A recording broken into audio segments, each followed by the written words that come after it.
किसी ने सही कहा है, यदि आप धनवान बनना चाहते हैं यानी पैसे कमाना चाहते हैं तो आपको किसान बनना होगा।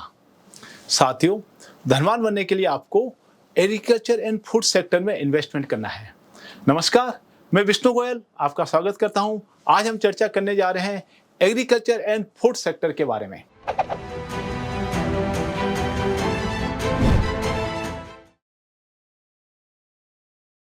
साथियों, किसी भी सेक्टर में इन्वेस्टमेंट करने के लिए आपको सबसे पहले उस सेक्टर को इंटरनेशनल लेवल पे, नेशनल लेवल पे और लोकल लेवल पे उसका क्या स्कोप चल रहा है, इसकी आपको जानकारी होना बहुत जरूरी है। मैं आपको बताना चाहता हूँ, पूरे वर्ल्ड में एग्रीकल्चर एंड फूड प्रोडक्ट का जितना प्रोडक्शन होता है उसमें 40% कॉन्ट्रीब्यूशन इंडिया का है। हाँ साथियों, 40% कॉन्ट्रीब्यूशन इंडिया का है और उसके अंदर राजस्थान का बहुत ही इंपॉर्टेंट रोल है। बहुत सारे प्रोडक्ट ऐसे हैं जिसमें इंडिया नंबर 1 है। मिल्क है, जूट है, स्पाइसेस है, इसमें इंडिया नंबर 1 है। बहुत सारे ऐसे प्रोडक्ट हैं जिसमें इंडिया सेकंड नंबर पर है। फ्रूट्स है, वेजिटेबल्स है, टी है, इनमें इंडिया सेकंड नंबर पे है। और बहुत सारे प्रोडक्ट है जिसमें इंडिया का बहुत ही महत्वपूर्ण कंट्रीब्यूशन है। तो इसलिए आपको किसी भी सेक्टर को सिलेक्ट करते समय उसकी इंपॉर्टेंस को जानना बहुत जरूरी है। अब हम बात करते हैं कि एग्रीकल्चर एंड फूड सेक्टर में क्या क्या आता है। तो मैं आपको बताना चाहता हूँ कि एग्रीकल्चर प्रोड्यूस को आप यूज करके कोई भी उसमें वैल्यू एडिशन करते हैं तो वो एग्रीकल्चर एंड फूड प्रोसेसिंग में आ जाएगा। इसके अंदर जो हम सभी जने जानते हैं, स्पाइसेस की प्रोसेसिंग है, एडिबल ऑयल्स की प्रोसेसिंग है, मिल्क की प्रोसेसिंग है, ये सारे product agriculture and food processing sector में आते हैं। और एक और महत्वपूर्ण बात मैं आपको बताना चाह रहा हूँ कि जो इंफ्रास्ट्रक्चर डेवलपमेंट है यानी सप्लाई चेन है, वो भी agriculture and food processing sector के अंदर आता है, जिसके अंदर कोल्ड स्टोरेज है, वेयर हाउस है, सप्लाई चेन है, ये सारे भी एग्रीकल्चर एंड फूड प्रोसेसिंग में आते हैं। राजस्थान में एग्रीकल्चर एंड फूड प्रोसेसिंग में इतना बड़ा स्कोप है कि जो इंडिया के बड़े बड़े प्लेयर्स जैसे अडानी है, गोदरेज है, पतंजलि है, इमामी है, ये सारे बड़े बड़े ब्रांड्स राजस्थान के अंदर एग्रीकल्चर एंड फूड प्रोसेसिंग के अंदर काम कर रहे हैं।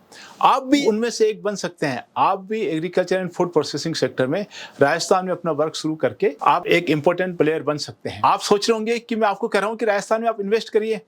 अब आप जानना चाहते होंगे कि हम इन्वेस्ट क्यों करें, तो मैं आपको बताना चाहता हूं कि गवर्नमेंट हर स्टेप में, हाँ साथियों, हर स्टेप में आपके साथ है। सबसे पहले आप राजस्थान में एग्रीकल्चर एंड फूड प्रोसेसिंग के लिए लैंड परचेज करते हैं, तो आपको लैंड परचेज करते समय जो स्टैंप ड्यूटी लगती है उसमें 100% की छूट है।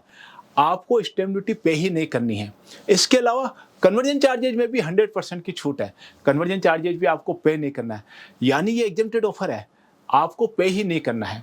सेकंड, इसके बाद में आप जब अपना प्रोडक्शन स्टार्ट करेंगे तो कैपिटल सब्सिडी है, इंटरेस्ट सब्सिडी है, SGST का बेनिफिट है, इलेक्ट्रिसिटी में छूट है, एम्प्लॉयर्स कॉन्ट्रीब्यूशन में छूट है।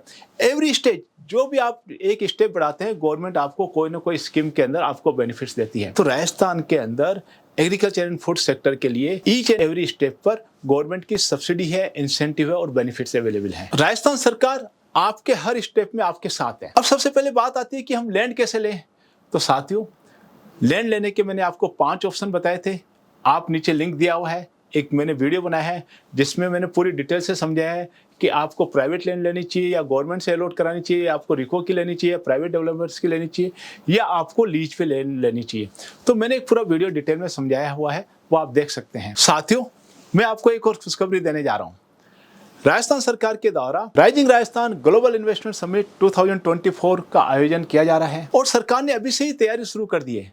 आप भी यदि राजस्थान में इन्वेस्टमेंट करना चाहते हैं, अपना प्रोजेक्ट लगाना चाहते हैं, तो आप सरकार के साथ MOU कर सकते हैं और साथ में MOU में आप ये बता सकते हैं कि सरकार से क्या चाहते हैं। सरकार आपकी हर स्टेप पे हेल्प करने को तैयार है। आपको लैंड चाहिए तो लैंड तैयार है। आपको यदि और कोई बेनिफिट्स चाहिए, कुछ बेनिफिट्स ऐसे हैं कि जो 7 ईयर्स के लिए, आपको 10 ईयर्स के लिए चाहिए तो 10 ईयर्स के लिए सरकार देने को तैयार है। आपको कस्टमाइज पैकेज देने को तैयार है। डिपेंड करता है कि आपका इन्वेस्टमेंट कितना है, राजस्थान में एम्प्लॉयमेंट कितना जनरेशन होगा, इसके हिसाब से सरकार आपकी हर कदम पे हेल्प करने को तैयार है। एक और महत्वपूर्ण पॉलिसी है जिसके बारे में आपको बताना चाह रहा हूं कि आप without conversion, without building plan approval आप इमीडिएटली अपना काम शुरू कर सकते हैं। आप कल ही लैंड परचेज कीजिए और आप अपना वर्क शुरू कर दीजिए। 5 साल तक आपकी यूनिट राजस्थान के किसी भी कानून के अंदर नहीं आएगी, यानी आप इमीडिएटली अपना काम स्टार्ट कर सकते हैं। Without conversion, without building plan आप अपना काम शुरू कर सकते हैं यदि आप MSME यूनिट है तो। साथियों, हम मिलते हैं राइजिंग राजस्थान इन्वेस्टमेंट समिट में और आप भी एग्रीकल्चर एंड फूड सेक्टर के अंदर इन्वेस्टमेंट का प्लान बना रहे हैं तो यही राइट टाइम है कि आप राजस्थान में इन्वेस्टमेंट कीजिए। राइजिंग राजस्थान के अंदर एमओयू साइन कीजिए और अपना इन्वेस्टमेंट शुरू कीजिए। राजस्थान में से बहुत सारे सेक्टर है जहां आप इन्वेस्ट कर सकते हैं। हम चर्चा करते रहेंगे अलग अलग सेक्टर के बारे में। एग्रीकल्चर एंड फूड सेक्टर के बारे में यदि आपको किसी भी तरह की जानकारी चाहिए तो आप हमें कमेंट्स बॉक्स में लिख सकते हैं। Thank you. Web consultancy solutions private limited एक ऐसी कंपनी है जिसमें गवर्नमेंट पॉलिसी के एक्सपर्ट और डेडिकेटेड टीम है। बिजनेस शुरू करते समय हमें कई तरह के अप्रूवल लेने होते हैं, जैसे लैंड यूज चेंज से संबंधित, सेटबैक से संबंधित, बिल्डिंग की हाइट से संबंधित, सरकारी विभाग से बिल्डिंग प्लान अप्रूवल से संबंधित, लाइसेंस से संबंधित। ऐसे कई कार्य होते हैं जो हमारी कंपनी के द्वारा करवाए जाते हैं। जब भी कोई व्यक्ति प्रोजेक्ट स्टार्ट करना चाहता है तो वो लैंड परचेस करता है। हमारी कंपनी के द्वारा ड्यू डिलिजेंस रिपोर्ट तैयार की जाती है, रजिस्ट्री कराई जाती है, स्टैम्प ड्यूटी और कन्वर्जन चार्जेस की छूट दिलवाई जाती है, सरकारी विभाग से प्रोजेक्ट अप्रूवल कराया जाता है। प्रोजेक्ट के दौरान अनेक प्रकार के लाइसेंस जैसे fire NOC, pollution control board के लाइसेंस सीटीई और CTO, water audit, environment clearance, underground water use NOC की आवश्यकता होती है, जिसका कार्य हमारी लीगल टीम के द्वारा करवाया जाता है। आप हमारी सेवा के लिए अपॉइंटमेंट लेकर हमसे ऑनलाइन या हमारे ऑफिस में आकर कंसल्टेंसी ले सकते हैं। अपॉइंटमेंट के लिए आप हमें नीचे दिए हुए नंबर पर कॉल कर सकते हैं।